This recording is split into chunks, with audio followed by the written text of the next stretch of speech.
Assalamualaikum warahmatullahi wabarakatuh. Perkenalkan kami dari kelompok 4 Design Thinking Manajemen Bisnis Institut Teknologi 10 November yang membawakan tentang prototype The Adventure of Prana Citra. Next.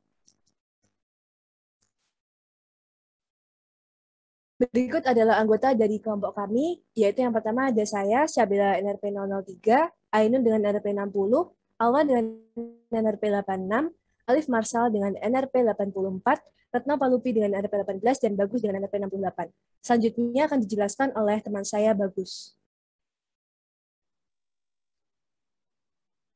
Oke, The Adventure of Prana Citra.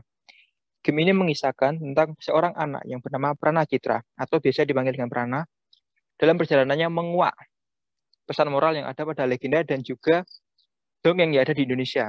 Nantinya dalam perjalanannya, dia akan dipertemukan dengan berbagai macam halangan dan juga mungkin surprise yang bisa ditemui. Sebuah game petualangan yang dibungkus dengan unsur kebudayaan menjadikannya lebih eksentrik dan juga menarik. Diselipi dengan unsur-unsur mata pelajaran yang bisa membuat game ini menjadi lebih menarik lagi dan juga memiliki nilai daya manfaat yang lebih tinggi lagi. Selanjutnya akan dijelaskan oleh Retno Palupi. Selanjutnya, our goal. Tujuan utama dari pembuatan game ini adalah membuat proses pembelajaran daring menjadi lebih seru dan menyenangkan. Selain itu, game ini juga mempunyai tujuan yang lain. Yang pertama, mengajak para pengguna literasi tentang legenda dan dongeng Nusantara. Yang kedua, memberikan pesan moral melalui praktek langsung dalam game. Next. Selanjutnya akan dijelaskan oleh Alwan. Selanjutnya, tampilan awal. Dalam tampilan awal ini, user bisa memilih mata pelajaran yang telah disiapkan. Selanjutnya, setelah memilih mata pelajaran, user akan ditunjukkan level 1 hingga level terakhir, yaitu kelas 6.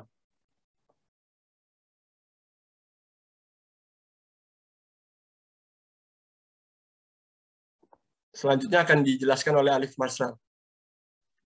Ya. Selanjutnya, setelah dari tampilan awal dengan map, lalu akan berlanjut ke tampilan in-game atau dalam game. Ini salah satu contoh tampilan dari ketika user memilih mata pelajaran PPKN. Di sini tampilan kita adalah soal dan jawaban dengan visual, yaitu tokoh yang ada dalam mata pelajaran sejarah ataupun PPKN. Next.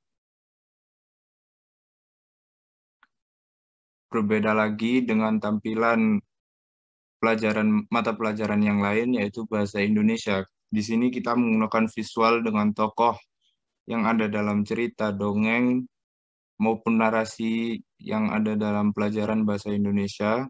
Dan tidak lupa bahwa di sini juga user akan ditampilkan nyawanya melalui tombol hati melalui lambang hati yang ada di pojok kiri atas, dan jika salah akan berkurang satu demi satu. Sedangkan di pojok kanan ada poin dan nama dari user. Next, bisa dilanjutkan oleh Ainun. Selanjutnya adalah metode Scamper. Yang pertama ada substitute, yaitu dalam pertanyaan, bisakah genre game diganti dengan yang lain? Jawabannya adalah bisa, namun genre tercocok menurut kami adalah petualangan.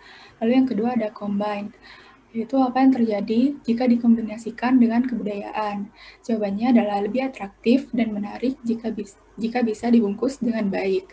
Selanjutnya ada depth, yaitu bagaimana caranya game yang terbentuk bisa mengikuti tren yang cepat berubah, yaitu dengan menciptakan tren kita sendiri yang belum ada sebelumnya. Selanjutnya ada modify, yaitu bagaimana jika tokoh yang ada dan lokasi diubah lebih modern. Maka jawabannya adalah sangat memungkinkan, tapi literasi akan legenda dan dongeng akan semakin tenggelam. Selanjutnya ada put to another use, yaitu bagaimana caranya supaya game sebagai sarana bermain dan belajar hal yang paling sulit dikuasai anak-anak. Jawabannya adalah dengan mengemasnya ke dalam alur yang menarik. Selanjutnya ada eliminate, yaitu apa yang terjadi jika tokoh antagonis seperti Buto Ijo atau Kuyang dihapus. Maka video game akan kehilangan sosok horor yang bisa memacu adrenalin anak-anak zaman sekarang yang penuh dengan rasa penasaran. Dan terakhir ada rearrange, yaitu apakah jika alur game disusun ulang menghasilkan video game yang lebih baik. Jawabannya adalah selama alur dikemas semakin menarik, akan menghasilkan video game yang lebih baik.